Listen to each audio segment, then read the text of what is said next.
My mother-in-law started stealing from our house. During our stay with us and when I told my wife about it, my wife stopped talking to me. I, 34M, grew up in a modest middle-class family in a small town. My parents were hardworking people who always focused on my education and future. My father worked as a mechanic, often taking on extra shifts to make ends meet.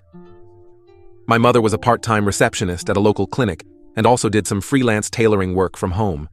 They weren't wealthy by any means, but they made sure I never lacked anything essential. From a young age, my parents filled in me the value of hard work and dedication. They taught me that success doesn't come easy and that I'd have to put in effort to achieve my goals. I remember my father always saying, "Son, there's no substitute for hard work. If you want something, you've got to earn it." Despite not having much, my parents always found a way to support my education. They bought me books, paid for extra tuition when I needed it, and even saved up to buy me a second-hand computer when I started high school. Their dedication to my future was untiring, and it motivated me to study hard and make them proud. Their sacrifices paid off. I managed to get good grades throughout school and secured a scholarship to a reputable university. I studied business management and graduated with honors. Soon after, I landed a well-paying job at a multinational corporation. As soon as I could afford it, I bought my parents a modest but comfortable house in a nice neighborhood. It was my way of showing gratitude for everything they'd done for me. The look of pride and happiness on their faces when I handed them the keys is something I'll never forget. About 5 years ago, my life took an interesting turn when I met Samantha, 32F, at an office seminar. She was from a different branch of our company, and we were both attending a training session on new management techniques. I was immediately drawn to her intelligence and wit. We started chatting during the coffee breaks and found we had a lot in common. After the seminar, we exchanged numbers and started meeting regularly. As we got to know each other better, I learned about her family background. Unlike my family, Samantha's family used to be quite wealthy. Her father had owned a successful real estate business, and they had lived in a large house in an upscale neighborhood. Samantha had attended private schools and had been used to a luxurious lifestyle. However, things had changed significantly for her family in recent years. Due to a series of poor financial decisions and some risky investments, her father's business had collapsed. They lost most of their fortune and were now drowning in debt. They had to sell their big house and move to a small apartment. It was a huge adjustment for the family, especially for Samantha's parents who were used to a certain standard of living. Samantha, being a good student, had managed to secure a decent job in our company. She was hardworking and ambitious, much like me. However, I soon noticed a troubling pattern in her relationship with her parents, especially her mother. Her parents, unable to accept their reduced circumstances, constantly pressured Samantha for money. They used emotional manipulation to get what they wanted. I remember one incident clearly. We had been dating for about 6 months when Samantha received a call from her mother while we were having dinner. Her mother was crying, saying they couldn't pay the rent and would be evicted if Samantha didn't help. Samantha immediately transferred money to them, canceling our plans for a weekend getaway we had been saving for. This wasn't a one-time occurrence. Her parents, especially her mother, would guilt-trip her by saying things like, "If you really loved us, you'd help us out," or "We gave you everything when you were growing up, and this is how you repay us." They seemed to have no regard for Samantha's own financial stability or future. I tried to make Samantha see that her parents were taking advantage of her, but she always defended them. "They're going through a tough time," she'd say, or "They've always been there for me. I can't abandon them now." It was frustrating to watch, but I tried to be supportive. There were countless instances that showed how her parents were exploiting her kindness. Once, when Samantha's car broke down, she asked her parents for help, since she had just given them a large sum of money to pay off some urgent debts. They told her they couldn't afford to help, and that she should be more responsible with her finances. I was furious, but Samantha just seemed resigned. Despite this, she still sent them money the next month when they asked for help with medical bills. When I first met Samantha's parents, about a year into our relationship, I was taken aback by their behavior. Her mother's first question to me after barely a hello was, "Are you rich?" It made me incredibly uncomfortable, but I brushed it off for Samantha's sake. Throughout the dinner, they kept making subtle, and sometimes not so subtle, inquiries about my job, my salary, and my family's background. It felt more like an interview than a casual meet-the-parents dinner. As time went on, I noticed how often they would call Samantha asking for money. They always had an excuse: a broken appliance, an unexpected bill, or a can't-miss investment opportunity that would surely turn their fortunes around. Samantha would always give in, even if it meant dipping into her savings or maxing out her credit cards. 3 years after we started dating, Samantha and I got married. It was a beautiful ceremony, though I couldn't help but notice how Samantha's parents complained about every little detail that wasn't up to their standards. I had hoped that her parents would back off after our wedding, realizing that Samantha now had her own family to think about. But if anything, they became more persistent. Samantha's mother would call almost weekly, always with a new financial crisis that only we could solve. It started to put a strain on our relationship. We'd argue about budgets and spending, with Samantha always defending her decision to help her parents. One particularly frustrating incident happened on our first wedding anniversary. We had planned a nice dinner at an upscale restaurant, something we'd been saving for months. Just as we were leaving, Samantha's mother called, claiming she needed money for an emergency dental procedure. Samantha, without hesitation, transferred the money, canceling our dinner plans because we couldn't afford both. I was upset, but tried to be understanding. However, a week later, we found out through Samantha's cousin that their mother had used the money for a spa day with her friends. When confronted, her mother brushed it off, saying she needed some stress relief. Another time, Samantha's parents asked for a loan to start a small business. They promised to pay us back with interest within 6 months. Against my better judgment, we gave them a substantial amount, nearly depleting our savings. 6 months came and went, and there was no business and no repayment. When Samantha gently asked about it, they acted offended and said she was being greedy and unsupportive. The situation was taking a toll on our marriage. We couldn't plan for our future or save for big purchases because there was always some crisis with her parents that needed funding. Vacations were postponed, home improvements were put on hold, and our dream of starting a family seemed to be slipping away. I tried to be patient and supportive, but it was becoming increasingly difficult. I suggested that Samantha seek therapy to help her set boundaries with her parents, but she refused, saying I was overreacting. I proposed setting a monthly limit on how much we could give her parents, but she said that was too transactional for a family relationship. The situation came to a head last week. Samantha was upset because her parents had asked for money again, this time for a cousin's wedding gift. They promised to pay back previous loans, swearing things would be different this time. Despite my objections, Samantha gave them the money but was complaining to me about how they never keep their promises. I'd had enough at this point. Years of frustration and resentment came pouring out. I told Samantha, "Look, I understand they're your parents, but this has to stop. They're taking advantage of you, and it's affecting our financial stability and our relationship. You have 2 choices. Either you stop giving them money and set clear boundaries, or you keep doing what you're doing but stop complaining to me about it. I can't keep watching you get hurt and stressed over this." I went on to explain how their constant demands were affecting our lives. We couldn't save for our future. We were postponing our plans to start a family, and we were constantly stressed about money despite both having good jobs. I pointed out how her parents never seemed to appreciate her sacrifices or make any effort to improve their own situation. Samantha got very upset. She accused me of being cold and not understanding her relationship with her parents. She said I was trying to come between her and her family and that I was being selfish.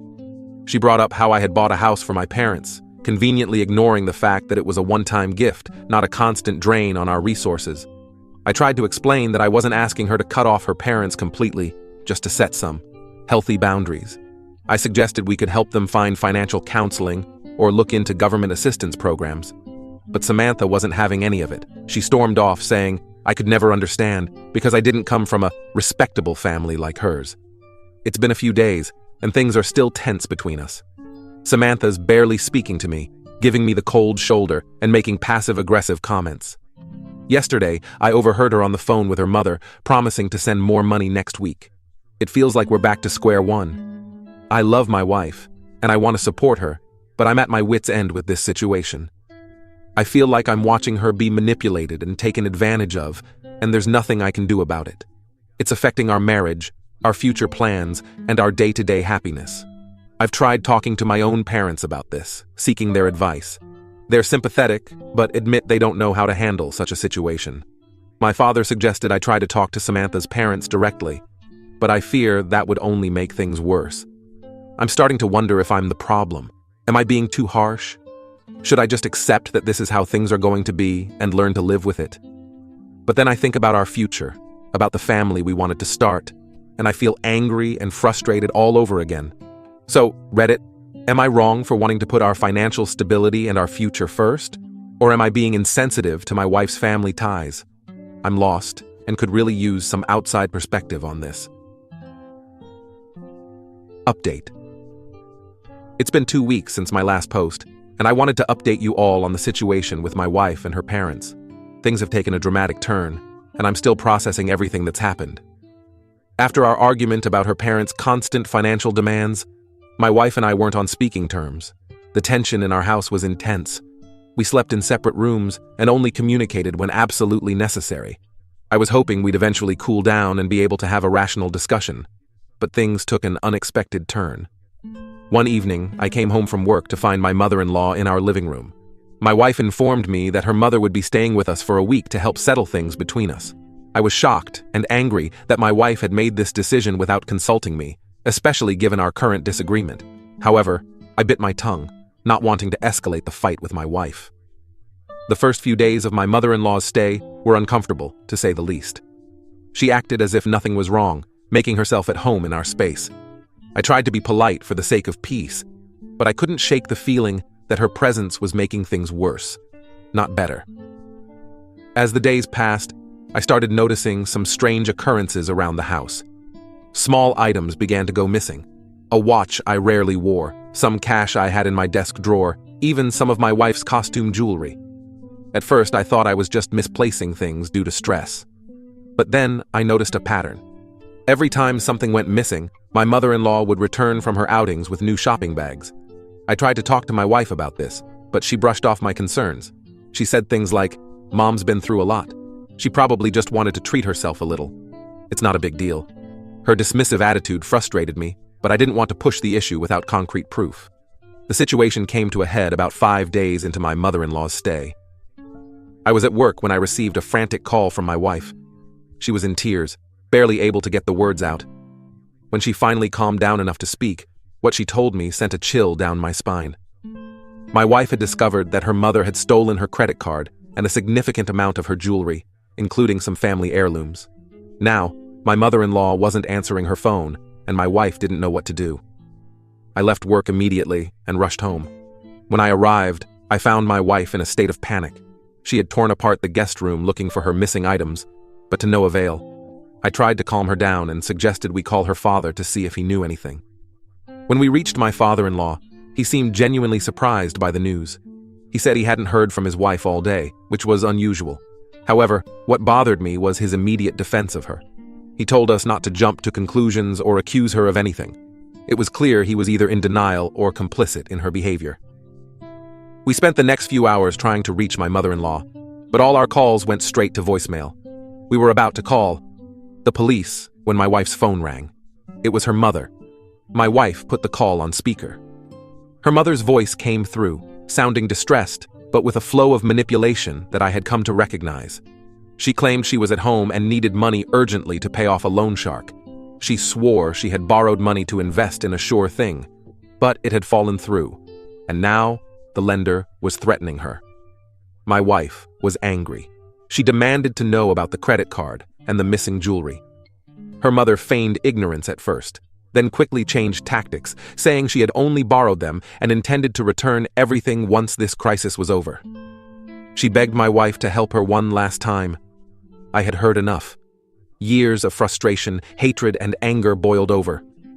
I took the phone from my wife and told her mother in no uncertain terms that if she didn't return everything she had stolen within 24 hours, we would be going to the police. I then hung up, my hands shaking with anger. My wife stood there, shell-shocked. The reality of her mother's actions seemed to finally sink in. She broke down, sobbing uncontrollably. Despite my anger, my heart broke for her. I held her as she cried, feeling sad. When she had calmed down, we sat down to talk. It was the first real conversation we'd had in weeks. I told her that I couldn't continue living like this. The constant stress, the financial drain, and now direct theft. It was too much. I laid out an ultimatum. Either we cut ties with her parents and seek therapy to work on our issues, or I would file for divorce. I hated having to resort to such drastic measures, but I felt I had no choice. Our marriage had been suffering for years because of her parents' influence, and this latest incident was the last straw. I loved my wife, but I couldn't stand by and watch her be manipulated and abused any longer. To my relief, my wife didn't argue. The theft seemed to have finally opened her eyes to the toxic nature of her relationship with her parents. She agreed that we needed to set firm boundaries and seek help to work through our issues. The next day, my mother-in-law showed up at our door with a bag containing my wife's jewelry and credit card. She tried to explain herself, spinning a tale of desperation and good intentions, but my wife wasn't having it. For the first time, I saw my wife stand up to her mother. She told her that she needed help, but we wouldn't be the ones to provide it anymore. She said they needed time apart to reevaluate their relationship, and until her mother sought professional help for her issues, they wouldn't be in contact. It was a difficult conversation, filled with tears and recriminations from my mother-in-law. But my wife stood firm. When her mother left, I felt a weight lift off both our shoulders. In the days that followed, we took several steps to protect ourselves. We changed our locks, canceled and replaced all our credit cards, and set up fraud alerts on our accounts. We also reached out to a therapist who specializes in family issues and codependency. It's been a week since then, and things are still raw. My wife has moments of doubt and guilt, but she's committed to working on herself and our marriage. We've had long, honest conversations about our future and what we want from our relationship. For the first time in years, I feel hopeful about our future together. We've also started to reconnect with friends we had drifted away from due to the constant family drama. It's been refreshing to spend time with people who respect our boundaries and don't have ulterior motives. My wife's father has called a few times, alternating between guilt-tripping and pleading for us to reconsider. We've stayed firm in our decision, reiterating that until her mother seeks help, we won't be in contact. It's been hard for my wife, but she understands it's necessary for our well-being. Looking back, I realize I should have pushed harder for boundaries earlier in our relationship. I was so afraid of coming between my wife and her family that I allowed the situation to spiral out of control. It's a mistake I won't make again. I'm grateful for the advice and support I received from my previous post. It gave me the courage to stand my ground and fight for our marriage. We have a long road ahead of us, but for the first time in a long time, I feel like we're on the same page. To those who might be in a similar situation, don't wait until things reach a breaking point. Set boundaries early, communicate openly, and don't be afraid to seek help. Your peace of mind and the health of your relationship are worth it. Thank you all for listening, and I'll update again if there are any significant developments.